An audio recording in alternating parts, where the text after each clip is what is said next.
Good afternoon, ladies and gentlemen. Thank you for sticking around for this one. I've been given all of 15 minutes, so let's go into it. I'm going to throw you more statistics in the next 15 minutes than you can shake the proverbial stick at. Each year we ask the chains, the international chains that you've just been hearing, the regional chains, to tell us what they've signed. Deals, management agreements, franchise agreements, not MOUs. These are legally binding deals.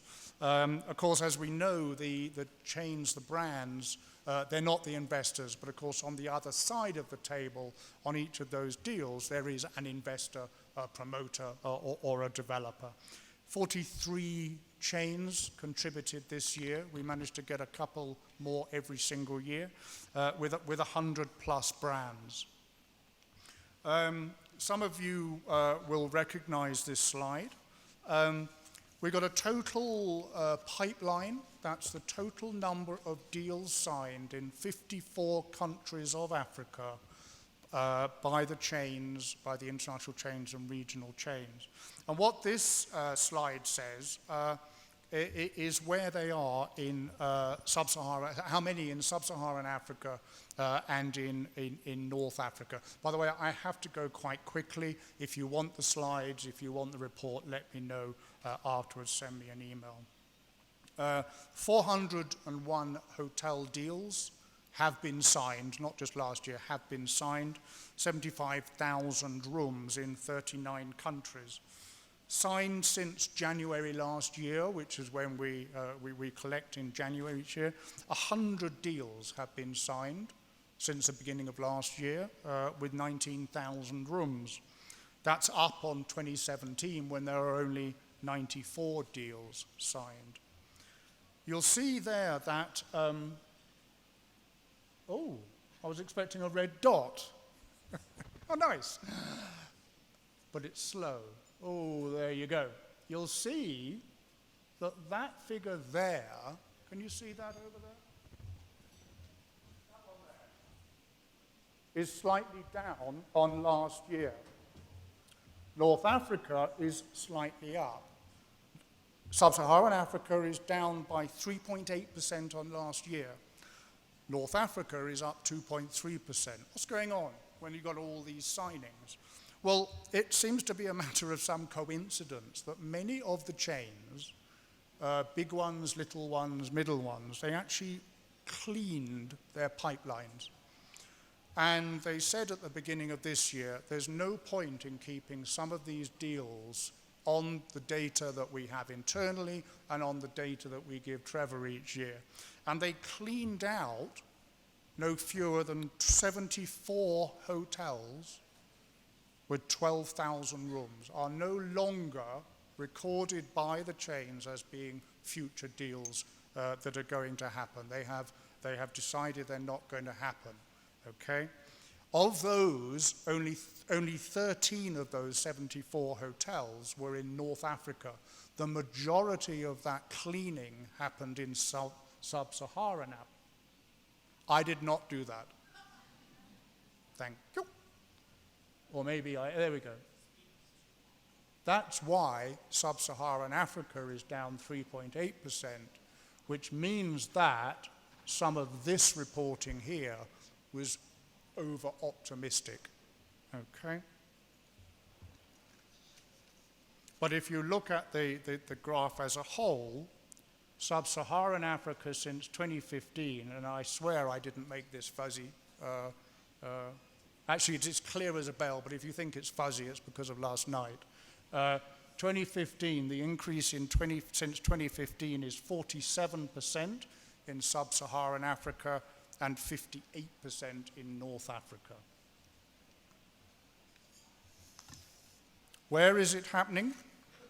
Well, historically, you'll know that I've been saying Nigeria, yeah, Nigeria's leading, and it led for many, many years. But Nigeria slipped down to second place this year. Sorry, I don't have time to go across there. You'll have to cope with me pointing at this one. Nigeria tops the table here. Can we get it a bit clearer, or is it my eyes?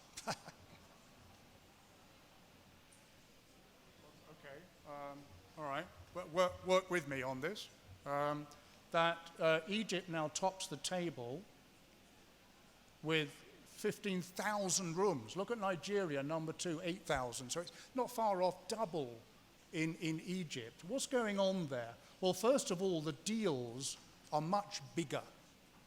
The average size of a hotel in Egypt is 300 rooms signed there, compared to Nigeria, where the average size is 160.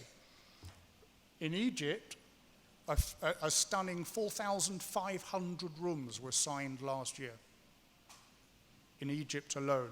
A lot in Cairo, as we'll see, but also a lot going on the north coast, the Mediterranean coast, for the first time, because the resorts have always been Red Sea down on the peninsula. Okay. Nigeria, there's no doubt, activity is slowing down. We had a flurry of activity in the last decade up to about 2014, 2015. Our economic problems in Nigeria haven't helped in terms of getting new deals signed. Delighted to hear that Marriott have just done a deal in Lagos. There's Ethiopia in 4th place, 6,200 rooms. 84% of those rooms are in Addis Ababa.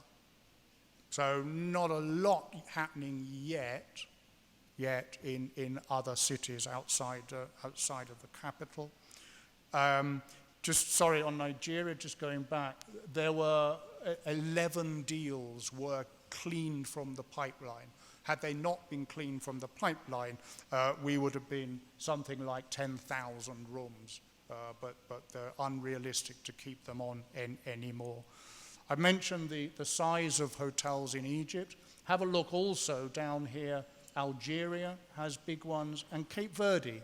Cape Verde, which is a sun, sea, and sand destination, they do tend to build big boxes. I think Melia have one there with over 700 rooms in the pipeline. So big boxes for the charter market. If you look at cities, it'll be no surprise. It'll be no surprise, therefore, that Cairo is way ahead of anywhere else, any other city. Here's Addis Ababa, down at number 2. I'll come back to Addis in a minute. Big difference there. That figure there is, I can't read it either, just over 8,000 rooms in Cairo. 8,000 rooms. This is 5,200. Look at Lagos. Lagos has fallen way back. Lagos used to lead, but activity is seriously slowed down in Lagos. New entrants this year to the market, interesting ones down at the bottom here. We've got Lusaka and Marrakesh have joined the pipeline. Lusaka, it's not a big market, but there's 2,000 rooms in that pipeline and probably more coming in. Marrakesh, everybody's favorite destination currently. Had a beautiful conference there just back in February. Okay, if you look at Addis Ababa, this is Addis Ababa. This is the pipeline over the years. So that's 2019 going forward to TBC. Now, TBC, you think means to be confirmed, actually means is we don't know. Seriously, they just don't know. Now, here we have in 2019, we've got 5 hotels are on the books, scheduled by the chains to open this year. Mövenpick, Ibis Styles, Pullman, Best Western Plus, and Doubletree by Hilton.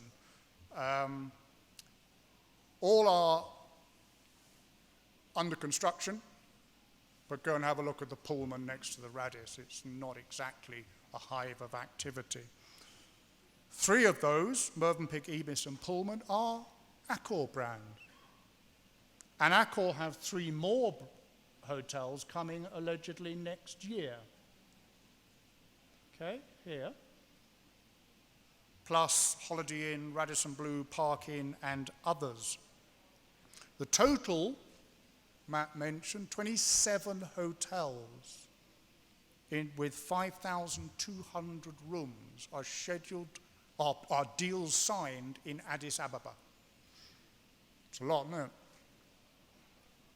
Only half of those are actually under construction. Under construction. You have to understand in Africa what under construction means. See me later.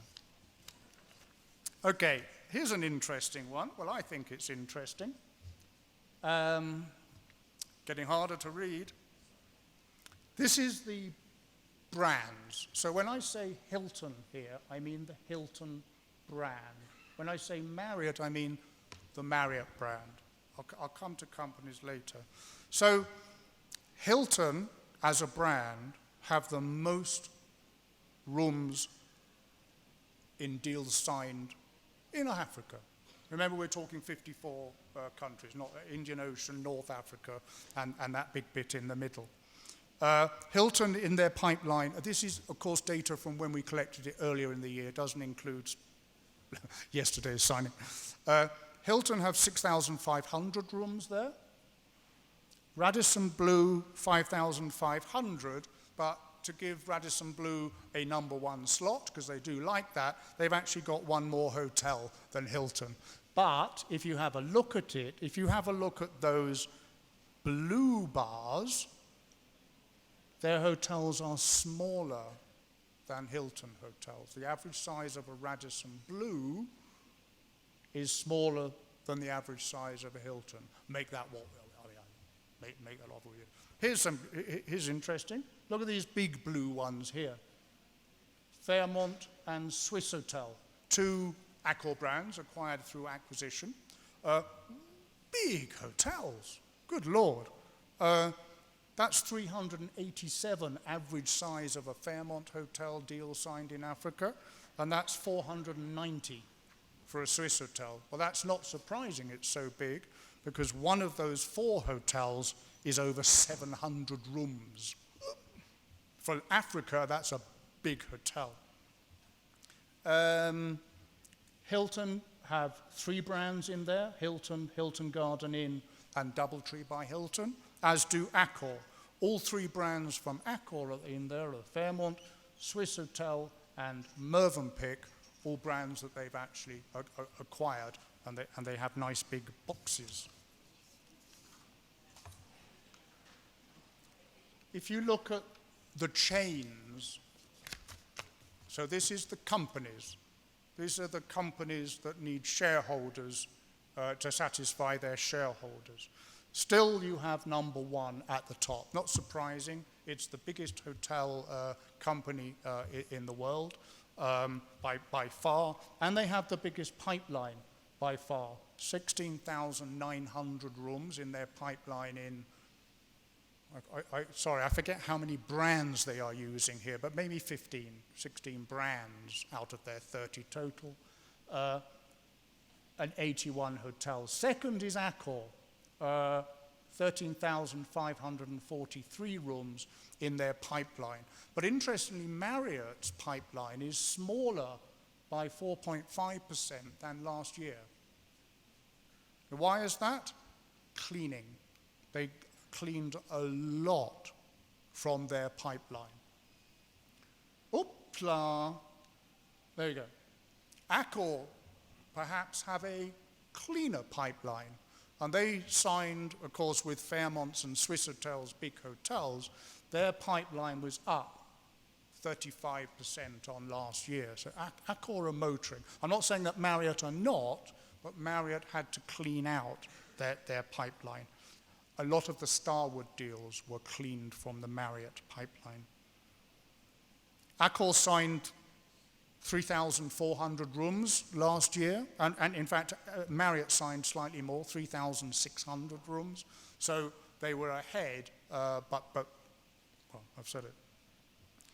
So if you look at the top four companies, Marriott, Accor, Hilton, and Radisson, they account for astonishing two-thirds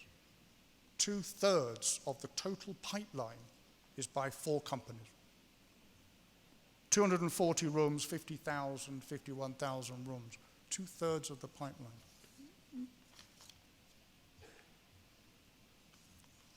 This is, for me, slightly distressing, this slide, for reasons I will explain. That at the top you have economy, so that I'm using STR chain scales.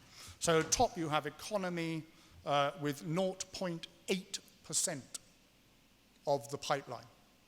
At the bottom there you have luxury with 13.4%. Upscale and upper upscale account for 70% of the pipeline. Now, economy and mid-scale account for only 6.7% of the pipeline. Why am I making a big thing about this? Because in my opinion, the sweet spot for future development in many African markets, major markets and secondary markets, is in that mid-scale and economy level. But we're not seeing it happen. We're seeing so much focus on those upscale and upper scale, and to a smaller extent, luxury. I bet if I did the analysis, those luxury hotels are primarily in North Africa. Okay? So we live in hope that we will be seeing this economy mid-scale where we got, with more intra-regional, more domestic travel, more intra-regional travel. I'm hoping that we will see more development.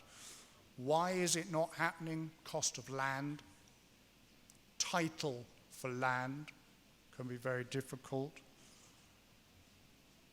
And the operators, quite rightly, will say, look, we can't make any money from a 100-room economy hotel. We need 10 of them in one country.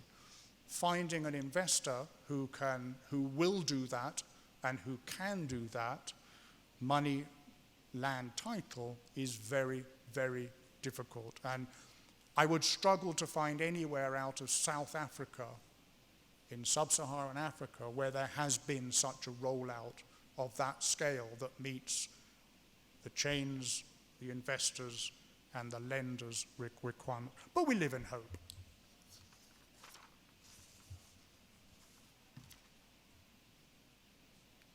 Going forward, these are the anticipated opening years of the deals in that pipeline, of the 401 deals. About half of all the pipeline deals are said to be opening. I'm choosing my words very carefully here. Are said to be opening this year and next year. Half. Okay. I found that quite surprising, that it's quite short term in what is a pretty long term industry, certainly in Africa. And then when you add in 2021 and 2022, so 4 years, 3 years hence, we're about 3/4 of the pipeline is scheduled to open in that time. If you look at plausibility of that, and I'm going to do my again in a minute,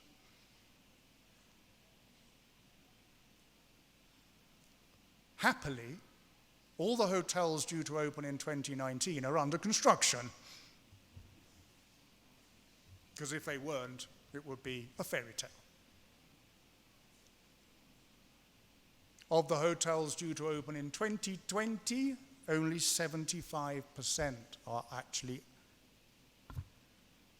So the other 25%? 40%. Let's try and do this. 40%, 19%, 14% are actually under construction. So there's quite a lot of optimism there. Very interested that Olivier Granet was just saying 10 to 12-year horizon. Fantastic, because if they think they're going to spend that money in a shorter period, probably not going to happen. So, am I going to leave you? Well, I'm going to leave you on this note.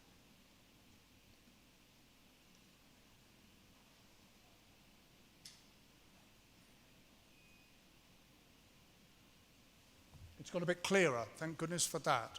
Okay, because you need to concentrate on this one. When we collect the information, the chains tell us when they expect that hotel to open.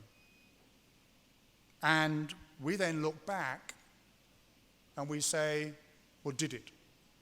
So we call it actualization or something, realization, actualization. In 2015, we found that these are percentages of hotels, not of rooms. 36% of the hotels opened on time or on the scheduled year. Beautiful, 2016. 49% actually opened in the scheduled year. 54% in 2017. Wow, that was going on a tremendous upward cycle, and we were very hopeful. But sadly, the actualization of hotels in 2018, 115 hotels opened in 2018. 115 hotels were supposed to open in 2018, I'll get this right in a minute. 115 hotels were supposed to open in 2018. We could find only 46 of those that opened, which is down to 39%. But remember my cleansing of the pipeline. Of those 115, 13 disappeared from the pipelines. They never were going to open in 2018. If you take them out, we're actually back that of 102, 115 minus 13 of 102 hotels, 46 open, which was 45%. So we're back on optimistic that things, it could be better, but it's better than nothing. Okay, 45%, about half is happening on schedule. I don't need to tell you, any of you here, that things don't happen on time in Africa. Africa's slow. Those of you who live in Africa will know that on a daily basis. Africa is slow. Time, well, I won't go there. But once that juggernaut gets going, boy, I think we're going to move pretty fast. Thank you very much.